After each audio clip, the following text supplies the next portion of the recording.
Good morning, everyone. My name is Giuseppe Suaria, and I work for the Institute of Marine Science of the Italian Research Council in Italy. What I'm going to present you today it's a study we did about the abundance and composition and distribution of textile microfibers in oceanic surface waters worldwide. So in 2017, we took part in about 5 different research expeditions around the world. You see the distribution of our sampling station in this map here in the right of your screen. We collected about 916 seawater samples at 617 different locations around the world.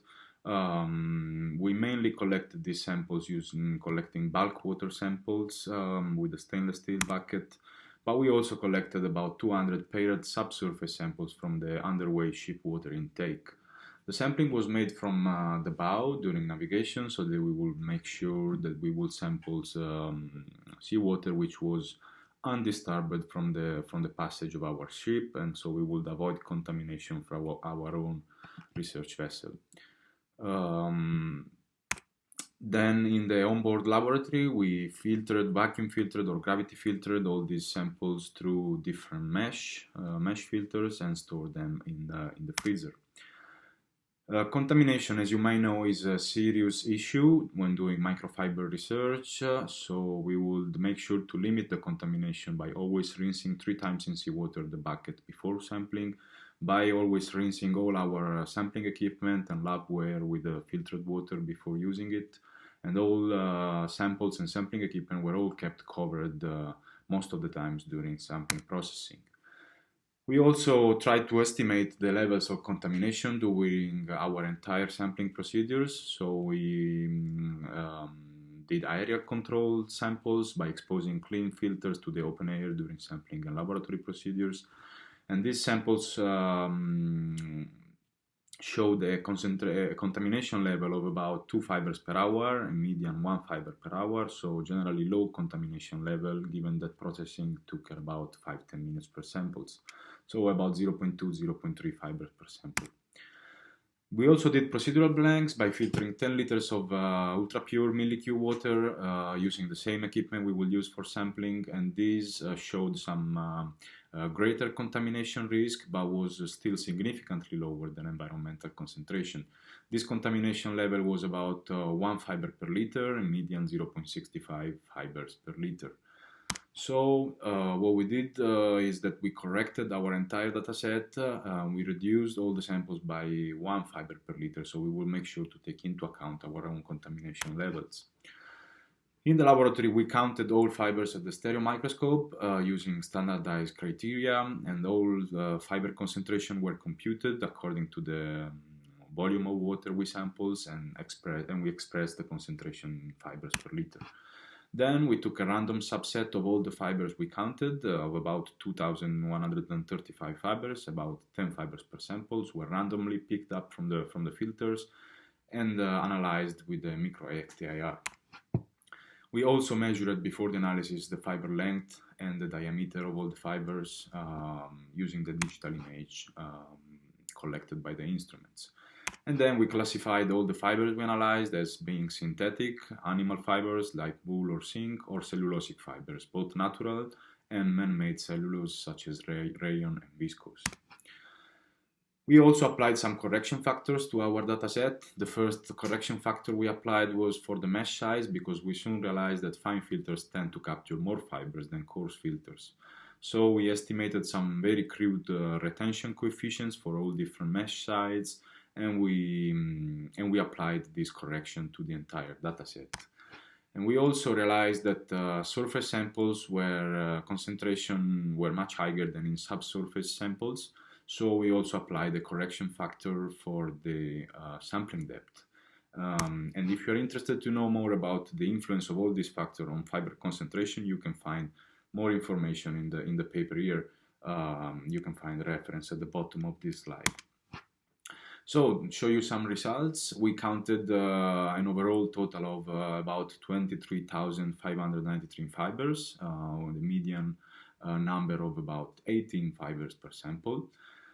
Fibers were basically found in all samples. All of them contained some microfibers, except 3 samples, one in the North Atlantic Ocean and 2 off the coast of Mozambique. We also found a median concentration of 1.7 fibers per liter across our entire dataset. This is a raw value, so it's without applying correction factors.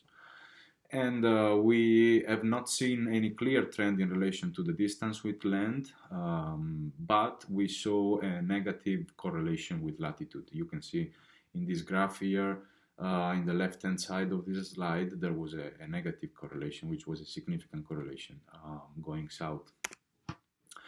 Also, fiber concentration was not homogeneous across oceanic basins. As you can see in the graph on the right-hand side of this slide, the highest concentration were found in the Mediterranean Sea, while the lowest concentrations were found in the Atlantic Ocean, with the North Atlantic Ocean generally showing significantly lower concentration than all the other basins. And what is interesting to note here then is that we also found some high concentration of fibers in the Southern Ocean between 40 and 60 degrees south.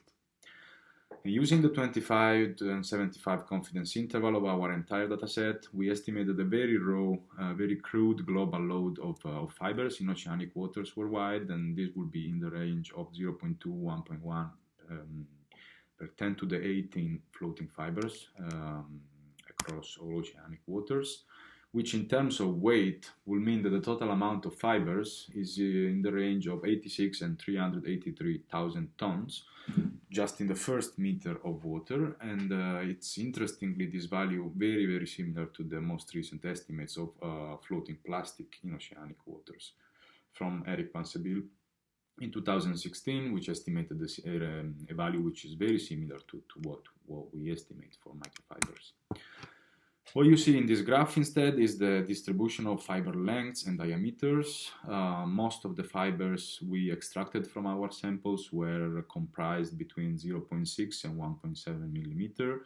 A median value of 1 millimeter, generally these were 1 millimeter fibers, and only 3 fibers were longer than 15 millimeters. In terms of diameter, the diameter are very similar to the diameter of the textile fiber normally used in the textile production process.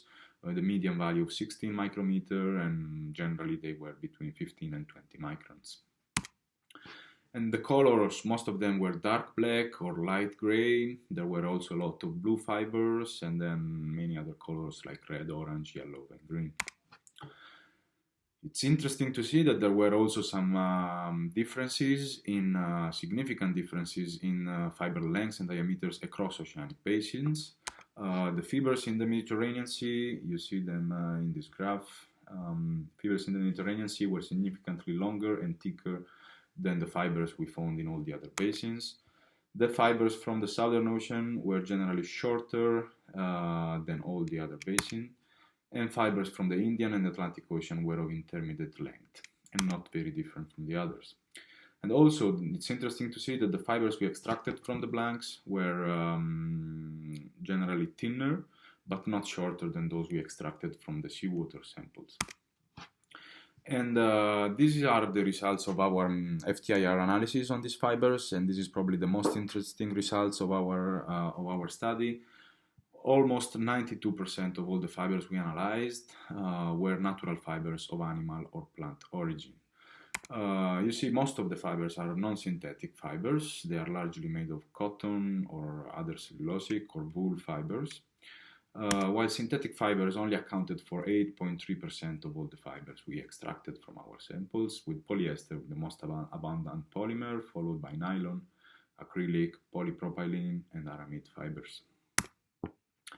And again, the composition of these fibers was not homogeneous across ocean basins, so we found some significant differences between different basins. But the general trend remained constant. So cellulosic fibers were always the most abundant, always more abundant than 70% of all the fibers, with some differences. Because you can see the yellow are the synthetic fibers, the proportion of synthetic fibers increased at higher latitudes in the Southern Ocean and around Antarctica, going from a minimum of around 7% in the Mediterranean Sea to about 12% in Antarctic waters. And also the fibers extracted from the blanks, they were different from the one we extracted from seawater samples, but again, they were largely made by cellulosic fibers, even though there was a shortage of wool fiber if compared to seawater samples. So, what is interesting to note is that although despite synthetic fibers currently dominate the global textile production, they currently account for 2/3 of the global production of textile. They only account for 8% of our samples. At the same time, cellulosic and animal fibers, they account for 80 and 12% of our samples, but they only comprise 36 and 2% of global production of textile fibers. And this is in contradiction with the pattern we usually find at sea for plastic litter, where polyethylene and polypropylene are generally the most common polymers, both produced by the plastic industry and floating around in seawater. So how can we explain this discrepancy? This discrepancy might be explained by the fact that natural fabrics tend to shed and release more fiber, especially during washing, if we compare them to synthetic textiles. We can explain this with the historical dominance of plant and animal fiber in textile applications. So these fibers are probably accumulating in the natural environment and they are not degrading. The degradation rates can also help us to explain this. We know very little about the degradation of these fibers, and probably dyes, additives, flame retardants, and all other chemical additives we add during textile production are probably slowing down the remineralization of these fibers at sea. Although the causes of this shortage of synthetic fibers in environmental samples are currently unknown, and we clearly need more research to better understand what is going on and why cellulosic fibers are so abundant in the natural environment. So just to conclude, most of the fibers we find at the sea surface are not made of plastics, but they are actually made of cellulosic material, largely made of cellulosic material, both natural and man-made cellulose. So the assumption that most of these colored fibers are actually synthetic has probably led in the past to a significant overestimation of the concentration of microplastics, especially because fibers often account for the large majority of all the particle counts in microplastic studies. So if we assume that all the fibers are synthetic, then we are probably overestimating the abundance of microplastics in our samples. This, of course, stress the need for FTIR characterization of the fibers before classifying them as microplastics. What is interesting to see is also that most of the polymers we found have densities which are greater than seawater, and they are supposed to sink. And the fact that we find them so commonly in oceanic surface waters can be explained by constant atmospheric deposition over the sea surface, and which is probably coupled to some complex retention mechanism in the sea surface layer, about which we know still very little. Then research on the impact of these fibers is often unbalanced in favor of plastic polymers, so we still know very, very little about the degradation of natural fibers in the natural environment, and a better understanding of ecological impacts of these fibers in a range of different conditions is probably needed. So the results of this paper have just been published. You will find them online in Science Advances. This is the reference if you like. These are some additional references about the work we are doing about microfibers in the marine environment if you want to read further.